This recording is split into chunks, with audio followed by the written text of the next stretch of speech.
certainly has been a while, hasn't it? Let's see. The last time I reviewed something on here was August of 2020. Yeah, it's been a long time. In the interim, a lot has happened in my life. As you can see, I'm in a new place. For the first time in my near 26 years of existence, I was able to move out of the house and get my own spot last year. You may also be noticing a sharp incline in the video quality as we go along over the next few weeks. I am in the process of getting a new camera, and we're going to be implementing that here. Well, okay, it's the family camera, but, it's going to look sharp anyway, so no more of this as we go along, hopefully, fingers crossed. Anyway, we're not here to discuss that. We're here to discuss a brand new metal album. I'm Caleb, and this is Metallic Reviews.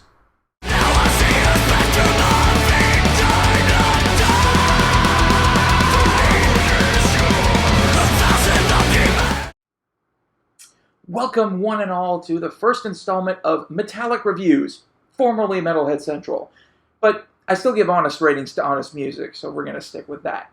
Happy 2022, folks! 2021 was a huge year in our favorite genre of music, and I'm expecting big things again this year.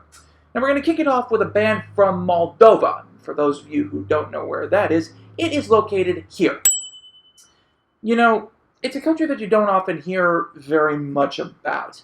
Anyway, it's birthed this group, Infected Rain, and their latest album, Ecdysis, released January 7th on Napalm Records. Now, this is their fifth studio album and their first since 2019. So, a regular album released in a fairly regular rotation. How'd they do? Let's find out.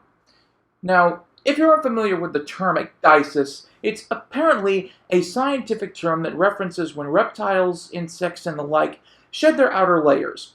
Interesting album title, but as we all know, interesting album titles do not always make interesting albums, and this, unfortunately, is no exception. But let's begin with the positives, because there are certainly elements to the album that do work. For instance, some of the backing keys are nice, and dig some of the guitar work on here. It has a lot of punch, which I appreciate, while still remaining firmly grounded in some sense of melodic reality. A lot of bands fly off the handle when it comes to this, and I'm pleased that this band doesn't do that. Those are the positives. Yep, it's going to be that kind of review, folks. Sorry to kick it off with something more negative, but this was an album that really rubbed me the wrong way in a lot of areas. First, the entire motif. This is a band that doesn't know who it wants to emulate or what style of music it wants to play. I'm hearing elements on here from Arch Enemy, The Birthday Massacre, Ginger, and Evanescence. Basically, if you threw those bands into a blender, spun it until unrecognizable, and then pushed out whatever was left, you'd have this album. Parts of it just make absolutely no sense to me. Also, let's take a moment and talk about the vocal performance from Elena Cataraga, aka Lena Scissorhands. I just stop and think of all the terrific female vocalists we have in the metal world. From the soaring operatic tones of Tarja Turunen and Simone Simmons to Alyssa White-Glutz's thunderously powerful, rough stuff. We've certainly got our fair share of really fantastic feminine vocals. Then you have this.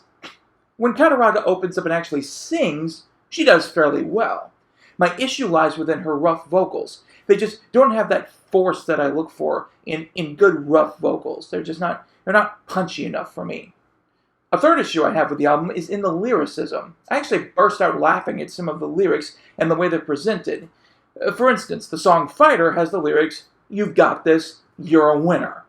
And it's absolutely hilarious to hear Cataraga scream this. It really is.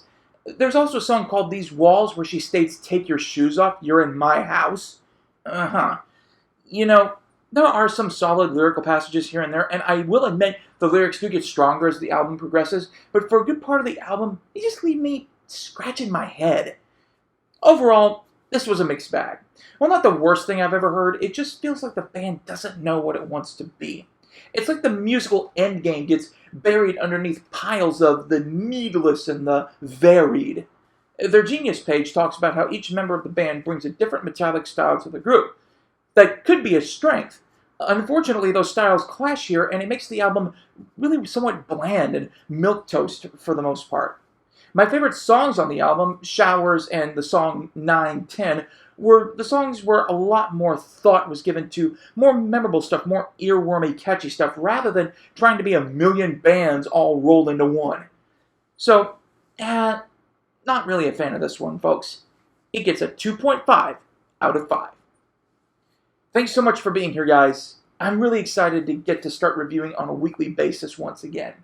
Next time, we probably got the first true quote-quote big release of the year with Fit for an Autopsy's new album, Oh What the Future Holds. That's next time here on Metallic Reviews, where I give honest ratings to honest music.